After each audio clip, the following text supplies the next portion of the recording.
खुलुमबाय आं सिबिरानि ब्रह्म नोंथांमोननिसिम फिन आं सानसेयारि खौरां लानानै फैबावबाय नोंथाङा जुदि चेनेलाव गोदानबा सानफ्रोमबो फुंनि समाव खौरां मोननो थाखाय एसबी बड' निउज चेनेलखौ साबस्क्राइब खालामनानै ला नोंथाङा बे चेनेलाव सानफ्रोमबो फुंनि समाव खौरां मोननो हागोन। धुबरीनि जिल्ला परिषदनि सीईओ एसएस बिश्वजित गस्वामीखौ जाख्ल'नायनि दायाव हमदों। बे खेबाव गेदेरना नांदों directorate of vigilance and anti कराप्शन टीमनि जेआव। एसएस बिश्वजित गस्वामीनि न'निफ्राय खौथि रां हमनो मोन्दों। एसएस बिश्वजित गस्वामीजों लोगोसे जिल्ला परिषदनि assistant district programme manager ADPM Mrinal Kanti सरकारखौ हमदों। 30,000 रां लाफुबाय थानाय समावनो भिजिलेन्स एन्ड एन्टि कराप्शन टीमनि आखायाव हमजानो गोनां जादों आरो एसएस बिश्वजित गस्वामीनि बङाइगावआव थानाय न'निफ्राय सिग्रोमनानै 2,50 लाख रां हमनो हादों।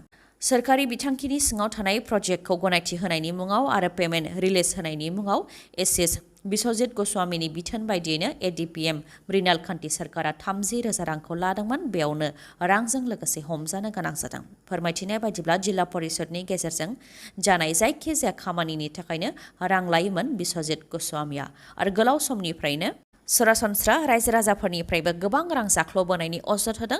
दा जाख्ल'नायनि दायावनो बिथाङा हमजाबाय आरो बिथांखौ directorate of vigilance and anti कराप्शननि हान्जाया जाख्ल'नायनि दायाव हमनाया मोनसे गेदेर बिदिन्थि होयो दि रायजोआव जाख्ल'नायनि हेंथा गोख्रों राहा लानाया जागासिनो दङ। खालि नोंथांमोननि मददनिल' गोनांथि दं। रां जाख्ल'ग्रा सोरखारि मावख'गिरिफोरनि हेंथा नोंथांमोनहा अजद होयोब्लानो जाख्ल'नायनि हेंथा राहा लानायाबो जागोन। UPPL दोलोआ सोरखाराव फैयोब्ला खामानि मावनो रादाय होनायफोरनि मादाव सेल्फ हेल्प ग्रुपनो 75,000 रां होनो थाखायबो रादाय होदोंमोन। नाथाय बे रादाया मावफुंजाबायना? नोंथांमोननिया सेल्फ हेल्प ग्रुप दंब्ला नोंथांमोननो बे 75,000 रांखौ होनो थाखाय फिन रादाय होदों राकेश ब्रह्मआ आरो बे 75,000 रांखौ गाबोननिफ्रायनो होनो थाखायबो रादाय होदों राकेश ब्रह्मआ। सेल्फ हेल्प ग्रुपनो 75,000 रां होगोन होननानै रादाय होनाया गोलाव सम बारलांबायमोन। बे खेबाव बिथांनि रादाय होनाया बेसेबां मोगथां महर मोनगोन बेखौ समासो फोरमायसिगोन। सेल्फ हेल्प ग्रुपनो राङारि अनसुंथाइ होनायनि अनगायैबो बीपीएफ आरो जीएसपी गुबुन राजखान्थि दोलोनि गासैबो अमा फालांगिरिफोरनो 5,000 राङै होनो थाखायबो रादाय होदों आरो अमा, दाउ आरो ना फालांगिरिफोरनो साइकेल बायदिसिना होनानै मदद होनो थाखायबो रादाय होदों बिथां राकेश ब्रह्मआ।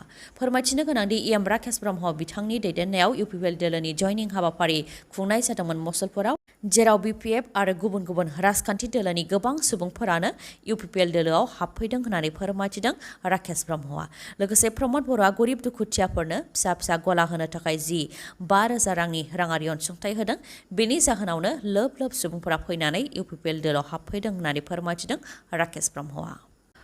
महाराष्ट्रआव हा गिसिगानायजों थैनायनि सुबुं अनजिमाया बांनानै 26 जाबाय। फोरमायथिनो गोनांदि महाराष्ट्रआव दासान्दि गोबां अखा हागासिनो दङ। गोबां अखा हानायनि थाखाय महाराष्ट्रनि रायगढ़ जिल्लानि इरशालवाडी गामियाव हा गिसिगानाय जाथाय जादों, जायजों थैनायनि सुबुं अनजिमाया बांनानै 26 जाबाय आरो 100नि गोबांखौनो हा सिङाव फबसिनजानायनि सन्देह खालामदों। रिपर्टनि बायदिब्ला गोबां अखा हानायजों हाजोआ गुरै जानानै गंसे गामियावनो गोग्लैसिनफैदों, जायजों गं 50 नखरनि मादाव गं 17 नखरानो हाजों फबसिनजानो गोनां जादों। हा फबसिनजानायजों थैनाय सुबुंफोरनि गोथै देहाखौ गिबियाव सा 16निखौ बोखांनो हानाय जादोंमोन, दा बांनानै सा 21 सिमहालागै सौहैबाय। सुबुंनि गोथै देहा बोखांनायजों लोगोसे न'आव फिसिनाय जिब जुनार दाउमा दाउसानिबो गोथै देहाखौ बोखांनो हादों। फोरमायथिनाय बायदिब्ला हा गिसिगानाय जाथाय जानायनि 1 घन्टानि जानथायावसो पुलिस थानाया दङ। जाथाय जानायनि सोमोन्दै सासे लाइमोना जोबोद खस्थ'नि गेजेरजों पुलिस थानायाव खौरां हैदोंब्लाबो लामा गाज्रिनि थाखायनो पुलिस आरो NDRFनि हान्जाया नांगौ बायदि समाव जाथायथिलियाव नुजाथिफैनो हायाखै आरो बोथोर गाज्रि जानायनि थाखायबो रैखा खालामनायनि खामानिखौ नांगौ बायदि समाव मावनो हायाखै। सम खामानि मावनायखौ दोनथ'नो गोनां जादों होननानैबो मिथिहोदों।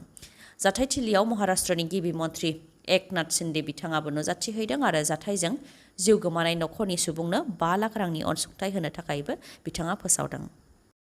बिटिआरनि जौगानायनि थाखाय SOPDG फान्डनि गेजेरजों 400 कोटी रांखौ रिलिज खालामनो थांखि लाबाय आसाम केबिनेटआव। फोरमायथिनो गोनांदि आसाम केबिनेटआव माखासे थांखिफोर लादों। बेनि मादाव ग्रान्ट नम्बर 78 नि सिङाव फाइनान्सियेल इयार 2023-24 नि गिबि इनस्टलमेन्टनि एसअपिडिजि फान्डनि 400 कौटि रांखौ रिलिज खालामबाय आरो बिटिआरआव जाबाय थानाय जौगालु खामानिफोरखौ मोजाङै खालामनो थाखायनो बे रांखौ रिलिज खालामनाय जादों होननानै फोरमायथिदों। बेनि अनगायैबो आसाम केबिनेटआव गासै आसामनि थाखायनो माखासे थांखिफोर लादों। बेनि मादाव गरिब थाखोनि नखरफोरनि सुबुंफोरनो गंब्रैयै एलइडि बाल्ब राननो थांखि लादों। आसामनि 50 लाख नखरनो नखरसेयाव 9 वाट थानाय गंब्रै एलइडि बाल्ब राननो थाखाय थांखि लादों आरो बेजों 130 कौटि रां खरसा जागोन होननानैबो मिथिहोदों। गरिब नखराव 9 वाटनि एलइडि बाल्ब राननायजों मोब्लिबखौ बाहायनाया खम जागोन आरो बेजों मोब्लिबखौ बयबो बाहायनाय समाव मोब्लिबनि जि लड जानाय बेखौ सामलायनायाव मदद होगोन होननानै फोरमायथिदों। पुलिसनि सोंखारिजाथाव खामानिया रायजोआव फिन बेरखांदों। जौ बिनायाव मोनिनि थाखायनो बुनायनि अजद। मरियनि थानानि साब इन्सपेक्टर राजेश्वर बर'नि हेंथा बुनायनि अजद। सासे बेटारि रिक्सा सालायग्रानिफ्राय जौ बिनायनि उनाव जौ मोनिखौ लानानैनो बुनायनि अजद। बेटारि रिक्सा सालायग्राया फोरमायथिनाय बायदिब्ला माखासे सान सिगां बिथांनि न'निफ्रायनो बिथांनि मटर साइकेलखौ पुलिसा लानानै फैदोंमोन। बे मटर साइकेलखौ लांनो थाखाय पुलिस थानायाव फैनाय समावनो गिबियाव साब इन्सपेक्टरा 10,000 रां दाबि खालामदोंमोन। उनाव 3,000 जों गनायबायमोन आरो बे 3,000नि मादाव 2,000 रांखौ होग्रोनाय जादोंमोन आरो 1,000 रांखौ उनाव होनाय जागोन होननानै बुंथिदोंमोन। नाथाय 1,000 रांनि सोलायै जौ बिदोंमोन साब इन्सपेक्टर बिथाङा। नाथाय जौखौ होफैयैलाय लामायाव बेटारि रिक्सा सालायफुबाय थानाय समनिफ्रायनो पुलिस थाना फारसे लानानै फैदों आरो थानानि सिङाव सोआलासे लांगोनायावनो गाग्लोबदों होननानै अजद होदों बेटारि रिक्सा सालायग्राया। मणिपुराव आइजोफोरनि सायाव जेरैबायदि इनाय जादों बेयो गासै भारतआवनो सावरायजानाय जादों। बांसिनै सावरायजानाय जादों जेब्ला 3 कुकि हारिनि आइजोफोरखौ गाननाय जोमनायखौ होनानै लामायाव थाबायहोदों आरो हानजा जिनाहारि खालामनायनि भिडिअ'आ समाज बिजोङाव गोसारदों। बे जाथायनि गुबै दायनिगिरिखौ दासिम 4 हमबाय। 4नि मादाव सासे दायनिगिरि हुइरेम हिरादासमिथिनि न'खौ मणिपुरनि आइजोफोरा ज' जानानै बुफाय बुसि खालामनानै अर सावनानै होदों आरो जाथायखौ लानानै मणिपुरनि राजधानी इम्फालावबो आइजोफोरा धर्ना होनाय हाबाफारि लादों। गुबै दायनिगिरिखौ हमनायनि अनगायैबो बे दायाव लोब्बा थानाय फ्राय 452खौ दासिम हमनाय जाबाय। नाथाय दायनिगिरिफोरा साजा मोननायनि अनगायैबो जायफोर पुलिसफोरा बे केसनि सोमोन्दै मिथिसेयावबो सिरियै थादों आरो जेबो राहा लायाखै बिथांमोन पुलिसफोराबो साजा मोनगोन होननानै फोरमायथिदों मणिपुरनि गभर्नरआ। आरो पुलिसफोरनि हेंथा राहा लानो थाखायबो डिजिपिखौबो बुंथिखाबाय होननानै मिथिहोदों बिथाङा। समाज सिबियारि आफादफोरा अजद होनाय बायदिब्ला मणिपुरनि खना खनला गोबां जायगाफोरावनो आइजोफोरजों बेबायदियै इनाय जाथाय जादों। मिथिहारिनि आइजोफोरखौ हानजा जिनाहारि खालामदों, बुथारदों आरो हाराहास्ति खालामदों होननानै नंखाय खौरां गोसारनायनि उनावनो बेनि खिथेर लानो थाखाय कुकि हारिनि आइजोफोरखौ गोबां हाराहास्ति खालामनाय जादों होननानै फोरमायथिदों। फोरमायथिनो गोनांदि मणिपुर रायजोआव दान मोननैनि बारा जाबाय दावराव दावसि जानाया, जेराव गोबां सुबुंफोरा जिउ खोमानो गोनां जाबाय आरो गोबां गारि मथर न' बां बायदिफोरा सावजाबाय। नाथाय जाय राजखान्थिगिरिफोरा बिसायख'थिनि समाव खेबले खेबले थांनानै फोसावदिं मेल खुंहैनो हायो बिथांमोनहा राजखान्थिगिरि अदेबानि प्राइम मिनिस्टार बिथाङाबो मणिपुराव बे अलखदनि समाव खेबसेबो नुजाथिहैयाखै आरो मणिपुरनि दाङाबाजिनि सायावबो फंसेबो राव होआखैमोन। दा जायनाखि मणिपुर रायजोआव आइजोनि सायाव इनाय खालामनाया गासै हादरनिनो लाजिनांथाव जादों बेनि उनावसो खुगा बेखेवनो गोनां जादों प्राइम मिनिस्टार नरेन्द्र मदिया आरो बिजेपि दोलोनि बेटि बचाओ बेटि पढ़ाओ स्लगाना थरथिंसेबो खामानि होनायखौ नुनो मोननाय जायाखै। आसामनि सिआरपिएफआव मावनाय सासे जवाना काश्मीराव थैनो गोनां जादों। पेरेड ग्राउन्डआव खामानि मावबाय थानाय समावनो हरखाबै हार्ट एटेक जानानै रुंसारि जादों सिआरपिएफ जवान थांकेश्वर दासआ।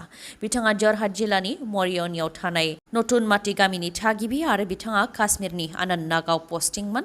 रिपर्टनि बायदिब्ला थांनाय 10 बोसोर सिगां सिआरपिएफआव साख्रि मावदोंमोन बिथाङा आरो थांनाय 1 बोसोर सिगांसो जुलि जादोंमोन। नाथाय जुलिनि 1 बोसोर उनावनो बिथाङा हरखाबै रुंसारि जाबाय आरो गावनि अनजालि बिसिखौ बे बुहुमाव एंगारलांबाय। सिआरपिएफ जवान थांकेश्वर दासआ रुंसारि जानाय खौरांखौ नखरनिफोरा मोननायनि उनाव नखराव दाहानि खोमसि जोमैया साग्लोबदों आरो गाबै गाबै थांकेश्वर दासनि गोथै देहाया न'आव माब्ला सफैगोन बेनि लामा नायदों नखरनि सुबुंफोरा। पेट्रल, डिजेल, थाव, गाइखेर, दालि, माइरंनिफ्राय लानानै मैगं थाइगङाव नांदों अर। हाथाय बाजाराव मैगं थाइगं बायनो थाङोब्लाबो मैगं थाइगं बायालासे बेसेनल' सोंनानै फैफिननो गोनां जायो। मैगं थाइगंनि मादाव बे समाव टमेट'नि बेसेना गोबां बांदों, जायनि थाखाय सासे आबादारिनि 400 केजि टमेट' खावनाय जाथायाबो सोराङाव फैदों। जाय समाव टमेट'नि बेसेना केजिसेयाव 150नि गोबां बेसेन जादों बे समाव महाराष्ट्र पुनेनि पिम्पारखेदाव अरुणधम मुंनि आबादारिनि आबाद फोथारनिफ्राय 400 केजि टमेट'खौ खावदों नाथाय सोर खावदों बेखौ दासिमबो मिथिनो मोननाय जायाखै आरो सिखावखौ हमनो थाखाय बिथाङा पुलिस थानायाव एफआइआरबो होदों। खौरांखौ जोबजासे नायनायनि थाखाय गोजोन्थों। नोंथाङा जुदि खौरांखौ मोजां मोनदोंबा अन्नानै लाइक, कमेन्ट आरो शेयार खालामनो दाबाव। गोजोन्थों।